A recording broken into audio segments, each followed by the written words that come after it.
The next global war may never involve tanks crossing borders. No missiles, no fighter jets, no dramatic declarations on national television. Instead, it may be fought inside data centers, inside algorithms, inside machines that learn faster than any human ever could.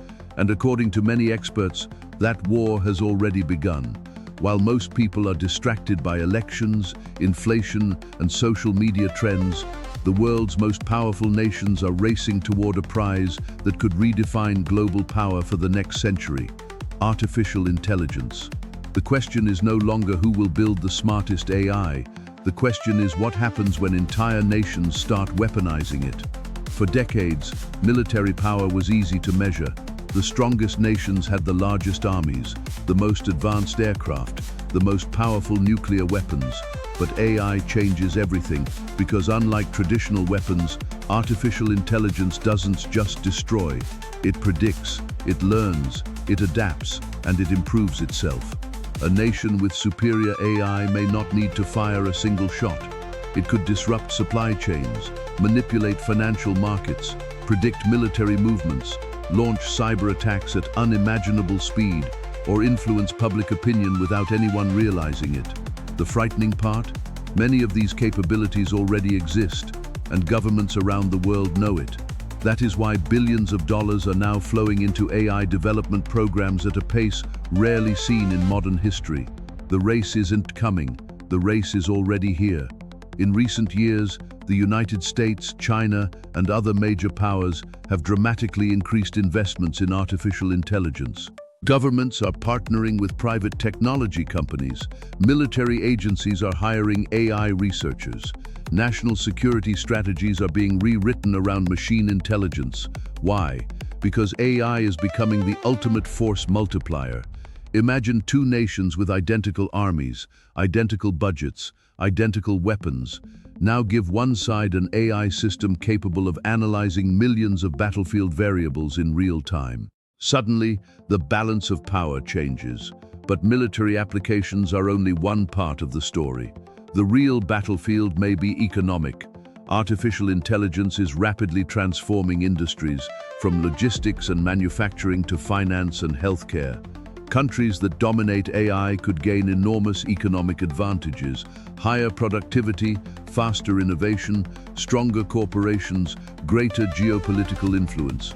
In many ways, AI is becoming the new oil, but unlike oil, it is not buried underground.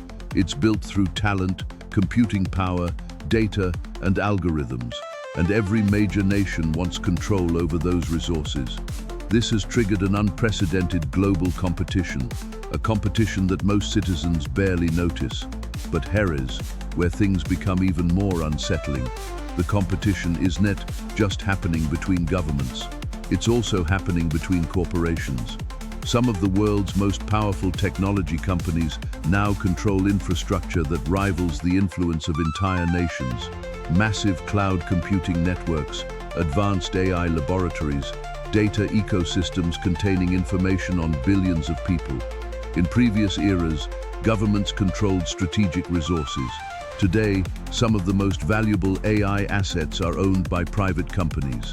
That creates a new kind of power structure, one where corporate decisions can influence national security and where nations increasingly depend on technology firms to remain competitive. Meanwhile, AI systems continue to improve. Every year, every month, sometimes every week, the models become faster, more capable, more autonomous. And as the technology advances, another concern emerges. What happens when AI becomes essential for military decision-making? Imagine a future where machines identify threats, recommend actions, and influence battlefield decisions faster than humans can react. The pressure to trust those systems would be enormous, because in a world where milliseconds matter, hesitation can mean defeat. The result? Human decision-makers may gradually surrender more authority to machines, not because they want to, but because they feel they have no choice. And that is where the AI race begins to look less like a technological competition and more like an irreversible transformation of global power itself. The biggest secret isn't that nations are investing in AI, Everyone already knows that. The real secret is what AI represents. For the first time in modern history, intelligence itself is becoming a strategic resource. Not human intelligence, machine intelligence. The countries that master it may shape the future economy, the future military balance, the future information landscape, and perhaps even the future rules of society. The winners won't simply have better technology. They may gain the ability to influence how the rest of the world operates. The losers may find themselves dependent on systems they neither control nor fully understand. And unlike previous technological revolutions, this one is moving at extraordinary speed. There may be no slow transition, no gradual adjustment, only acceleration. History remembers the nations that mastered steam power, then electricity, then nuclear energy. Now a new race is underway, not for territory, not for resources, but for intelligence itself. Most people will never see the meetings, the negotiations, the research labs, the silent competition unfolding behind closed doors. But its consequences could shape the next century, because the most important question is no longer whether the AI war has started. The evidence suggests it already has. The real question is when the balance of power shifts, who will control the future and who will simply live inside it.